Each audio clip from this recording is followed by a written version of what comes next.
Egaa bismillahirrahmanirrahiim. Assalaamu alaikum warahmatullahi wabarakaatu. Kabajamtootaaf jaalatamtoota dhaggeeffattoota hordoftoota chaayinaalaa Abu Salahaddiin hundi keessanuu bakka jirtanitti nageenya fi raamonni rabbii isin faanaa jiraatu.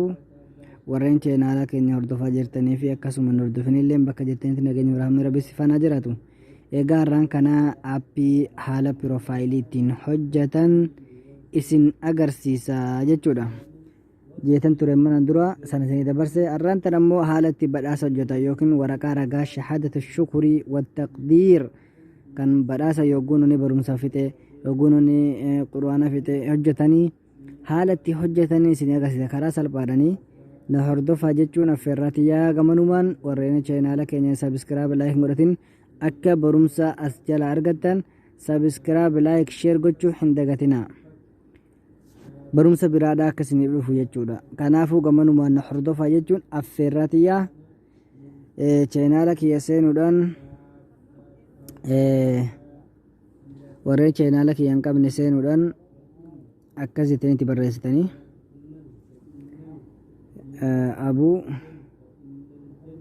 Abuu Salahaddiin kunoo akkanitti barreessitanii isinii dhufa jechuudha. Kunoo kana inni irra seenuudhaan sabiskiraab gootanii laayik sheer gootanii jechuudha. Rabbi isinirraa jaalatu kunoo barnoota karaa adda addaa jala argatuu dandeessan jechuudha. Amma immoo gamanumaan gama ergaa dhufee isin dabarsaa nafaana bu'aa hawaasa keenya kabajamu har'aan tana aappii itti piroofaayilii hojjetanii warri barbaadan pilaastoora seenuudhaan yookiin asseenuudhaan itti barreessitanii piiskileep kunoo dhufee jira. Piiskileep itti barreessitanii irra dhootanii kunoo kana isinii fidee jira jechuudha. Akka kanan buusne kun kadhataa isa kana buustanii jechuudha. Kana yennaa buustanii kunoo buufadheetiin qabaa oppiin dhugaasni bu'ee irratti dhoottanii seentan jechuudha. Baada seentanii geessiftaniin booda kunoo haala kana isinii fida achiin booda as seentanii jechuudha. Yogguu kana seentanii achiin booda impiroo kajuu karata dhootan jechuudha. Impiroo yogguu kana dhootanii suurama fedhetan as keessa fudhatu dandeessan jechuudha. Suurama isiniif bahe badhaasa hojjetuu barbaaddee jennaan suurama isiniif tole as keessa seenteen suurama kana fudhattaniitu mama qabdanii as dhoottan jala as buttaniiti amma kan as buttanii sutanii kunoo kan kalar yookaan irratti dhoottan hin bantanii in bilaayid ka jiru kana bantanii kunoo bifa addaa sii fida ol buttee adii gurraacha bifa feete fudhatta anamma mee adii kanaa fudhadhu kunoo mee diimaa kan magariisa kanaa fudhattu mee bifa kan fudhadhee miti amma haala kamiin itti hojjanname ammas dhufneetuma qubee A tana gubbaa seenna achiin booda tiksi ka jettu ida'uu tana gubbaa seenna qalama idiit jettu tana gubbaa dhoona jechuudha. Idiit jechuun waan takka barreessu tayyib mee bismillah jennu mee maqaa rabbiitiin haa jalqabnu.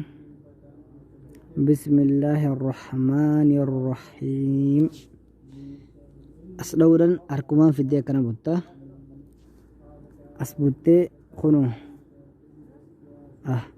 ifama kunoo as butta kunoo kala harka jiru kanatti dhoota bismillah san qalama jijjiiruuf jechuun akkana qabdee jijjiirta achiin booda raayiti goota as butta qubee aabbaa kan jiru kana gubbaa seenta ol butuudhaan tumur oggaa dhattee afaan arabaa kun gosa feetee dhuftee jiru gosa feetee godhatee kan daddabaa kana mee nama kanaan fudhadha kunoo qabaan ani bareeffame kun akkatti bismillaa jee saraaratti godhuudhaaf ammoo qubee baa kana jaa dhufta goota saraaratti bismillaa rahmaan rahiim jee mee ammallee teeks ka jettu tana ida'uu tana gubbaa dhoonnaa idiit qalama gubbaa dhoonnaa ni barreessinaa jechuudha. Ammallee mee waraqaa ragaa mee shahaadatu shukri yoo waraqaa ragaa jennee mee waraqaa ragaa waraqaa ragaa fi waraqaa ragaa fi galataa okay akkas gootan akkuma ammaa kanatti qubee kafeete bareechifattanii gootan kun waraqaa ragaa fi galataa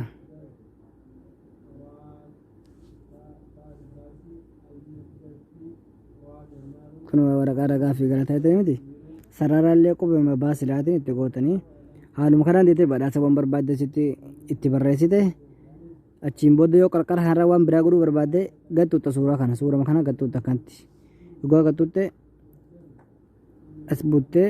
as buttee kilillee tana gubbaa dhufte kun sterk ni banta achiin booda karaa gosa feete goota qarqararra ol buttee immoo itti daata qarqarri kun mudatu jechuudha gartee waraqaa akka fakkaatuuf bifa barbaadde goota laal adii gurraacha diimaa akka barbaadde laal akkasirratti tole laal gartee achiin booda raayiti goota